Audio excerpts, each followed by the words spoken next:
Sal Rosa. This is Bluetail Coffee Grow. We are here in San Marcos, California, a customer of Vallecitos Water District. We were established a couple years ago in 2019. We are growing 6 different species. One is Catuai Rojo, the other is Caturra Amarillo, Larinia, Geisha, Pacas, and Pacamara. So Bluetail is an organic farm. We're going through the certification right now. We believe that organic method is the way to go. It's what's going to be right for us and hopefully what's right for our customers. You do not want to be putting chemicals and pesticides on our farm. We got started by going to a mini little conference from a company called Fringe up in Goleta, California. Worked pretty closely with Fringe to buy our plant materials, get them in the ground. They are producing plant materials for us and for most of the coffee farmers in Southern California. We decided to go forward with coffee on 2 different ways. The first way is the growing of the coffee. The second method that we're going to be doing is we're going to be actually roasting the coffee and selling it in the retail atmosphere at Breakers Coffee Company in Del Mar. I started working with Vallecitos right at the beginning. We had a water meter in place. We had to get it set up and established. In order to do that, we needed to apply for the ag rate. Luckily, I was able to talk with Chris Robbins and start down the process. They couldn't have made it any easier for me.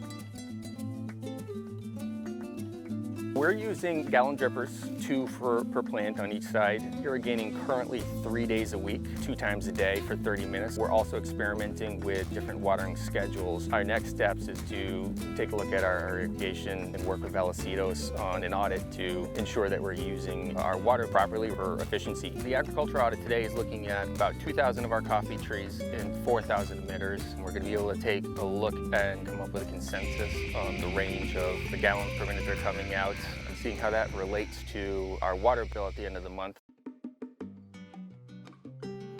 Good morning, I'm Lance Anderson. I'm the Ag Program Director at Mission Resource Conservation District. The Ag Water Management Program has been a partnership between Mission, RCD, and the Water Authority and its member water agencies since '92. And through that program, we provide free irrigation evaluations to growers. We're looking at how evenly is water spread across the planting so that growers have a better idea of their actual flow rates and the pressure in their system so they can make better decisions on irrigation scheduling and water management.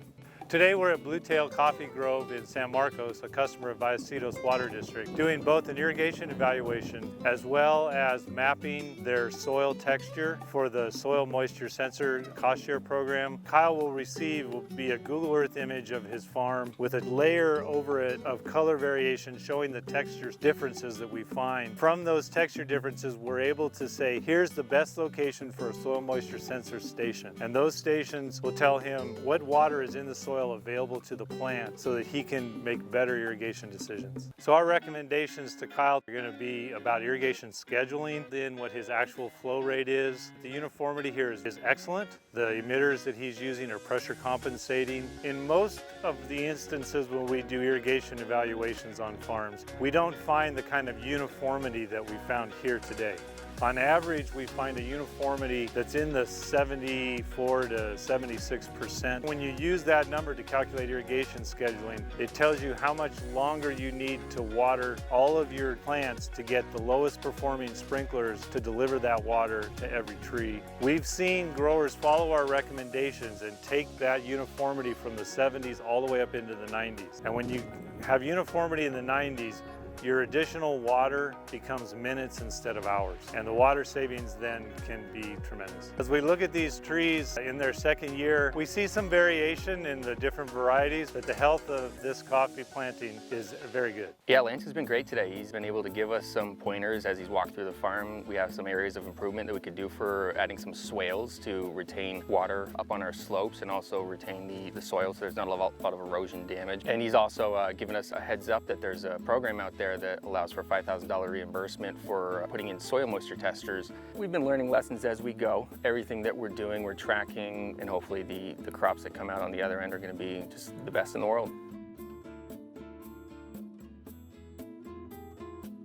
Some of the challenges that we're dealing with, I mean, everything's unknown right now. It's a lot of reactive measures that we're taking instead of proactive measures. Some of the ones right off the bat have been gophers and ground squirrels and coyotes, and being able to mitigate those pests has been a learning experience so far. We're working closely with Vallecitos, we're working closely with our farm manager to mitigate those costs as well.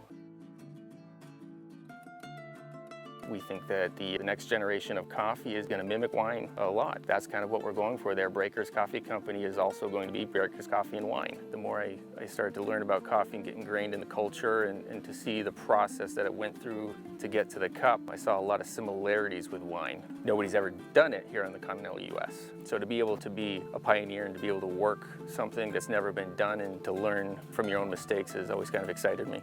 Coffee, it has a lot of similarities to wine, where the method of creating a cup of coffee is so diverse and so labor intensive. It takes a year for the cherries to come out of the ground. It takes another 3 months to process and dry them. And then you gotta ship it, and then you gotta roast it. Everybody roasts it differently. You gotta grind it, find the right specifications for the water to coffee ratio, and then you finally get a cup of coffee.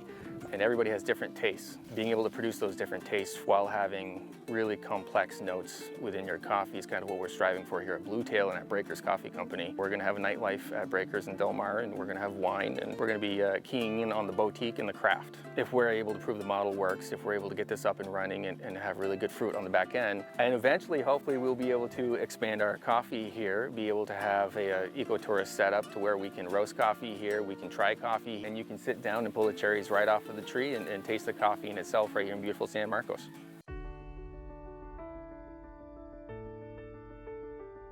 If you're a new farmer and you want to give this a go, don't do a whole lot of research because you might scare yourself out of it. I thought it was going to be one thing and it ended up being that thing. It was that thing times 10. So if you like labor, if you like being outdoors, if you like trying new things and having heavy risk, grow coffee now. But if you want to see how the market turns, wait a year. There's a lot of good farmers out there doing it right now that are already proving the model works. I think coffee is a great thing to grow, and if you have a love for it and a passion for it, then you can do it for sure. But you definitely have to love the land, you have to love what you're doing to come out here every single day and put the work in that's needed.